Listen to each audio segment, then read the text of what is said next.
गरीब बहू का जादुई घास का एसी। एक छोटे से गांव में सरिता अपनी बहू और अपने गरीब परिवार के साथ रह रही थी।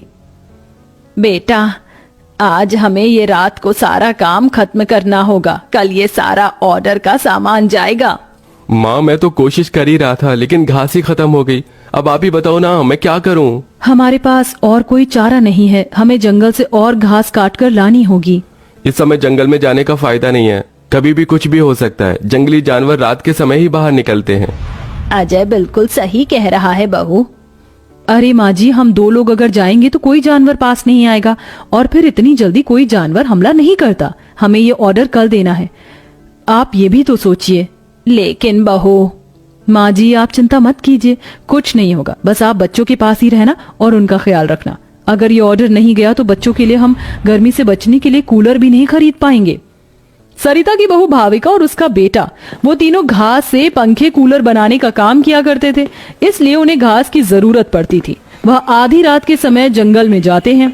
भाविका, जरा से भी हलचल हुई तो मुझे बता देना, कभी भी कुछ भी हो सकता है। ठीक है जी, मैं आपको बता दूंगी। अजय और भाविका दोनों ही जंगल में घास काट रहे होते हैं, तब उन्हें झाड़ियों से आवाज आने लगती है। क्या तुमने भी वहाँ से कोई आवाज सुनी है?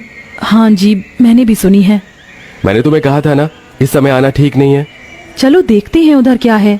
भाविका और अजय झाड़ियों के पास जैसे ही जाते हैं, उन झाड़ियों के पीछे से एक आदमखोर भेड़िया निकलता है। भाविका, भागो यहाँ से, यहाँ पर तो बहुत खतरनाक भेड़िया है। अजय और भाविका दोनों अपनी जान बचाकर भागने लगते हैं। अजय, अब हम लोग क्या करें? कहीं भेड़िए ने हमें खा लिया तो? रुकना मत, बस भागती जाओ। भागते भागते वो दोनों जंगल से किसी तरह बाहर निकल आते हैं और भेड़िया उनका पीछा छोड़ देता है। जान बची तो लाखों पाए, लौट के बुद्धू घर को आए। रास्ते में चलते हुए आधी रात के समय उन्हें गांव के एक कूड़े के ढेर के पास एसी पड़ा हुआ नजर आता है। अरे देखो जी, यहाँ पर एसी पड़ा है। अरे पता नहीं किसका होगा, चलो यहाँ से चलते हैं। मुझे लगता है किसी ने ऐसे ही डाल दिया होगा। मैं तो कहती हूँ इसे लेकर चलते हैं।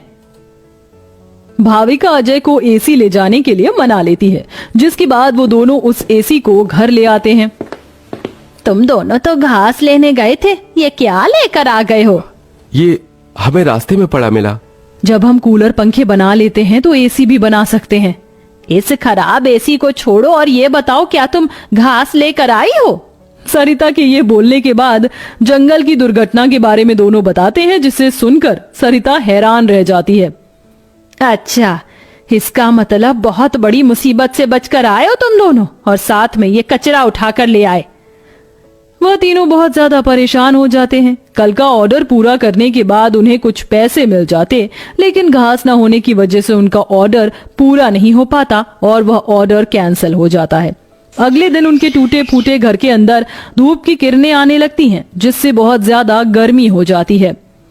हे भगवान, कितनी गर्मी लग रही है, घर में पंखा भी नहीं चल रहा है। मुझे भी बहुत गर्मी लग रही है। पिताजी, हमें बहुत गर्मी लग रही है, हमारे घर में एक पंखा भी ठीक से नहीं चलता। बेटा, थोड़ा सा सब्र रखो, कुछ दिनों में मेरे पैसे मुझे मिल जाएंगे तो मैं घर के अंदर एक अच्छा सा पंखा लगवा दूंगा। हमारा वो ऑर्डर तो कैंसिल हो गया, लेकिन सुबह में घास ले आई थी मैं। चलिए गांव वालों के कूलर और पंखे में घास लगा देते हैं, उससे कुछ तो पैसे आएंगे। हाँ, तुमने सही कहा। भाविका और अजय दोनों मिलकर पुराने कूलरों के अंदर घास लगा रहे होते हैं और यहाँ घर में राजू, दिशा गर्मी से परेशान हो रहे होते हैं। काश कि हमारे घर में भी कोई एसी होता। तभी दिशा की नजर उसके पिता के लाए हुए एसी के ऊपर पड़ती है। अरे राजू, जरा इसे देखो, लगता है पिताजी हमारे लिए एसी लेकर आए हैं, पर उन्होंने ये एसी अभी तक क्यों नहीं लगाया? क्योंकि ये एसी खराब है, बस इसीलिए। कल रात तुम्हारे माता पिता को ये कूड़े करकट में मिला था। ये सुनने के बाद राजू इस बात से तो खुश होता है कि उसके पिताजी पुराना ही सही, कम से कम एक एसी तो घर पर लेकर आए। कुछ देर बाद वह अपने दोस्तों के पास खेलने चला जाता है। ढोलू, कहाँ हो तुम? चलो खेलते हैं। आज मैं नहीं आ सकता, बहुत गर्मी है और इतनी गर्मी में मेरा मन नहीं कर रहा है आने का, क्योंकि मेरे घर के अंदर एसी लगा हुआ है। मैं उसकी ठंडी हवा में ही बैठना चाहता हूँ। क्या कहा? तुम्हारे घर के अंदर भी एसी है? हाँ, और हमारा एसी बहुत अच्छा चलता है, बहुत ठंडा कर देता है घर को।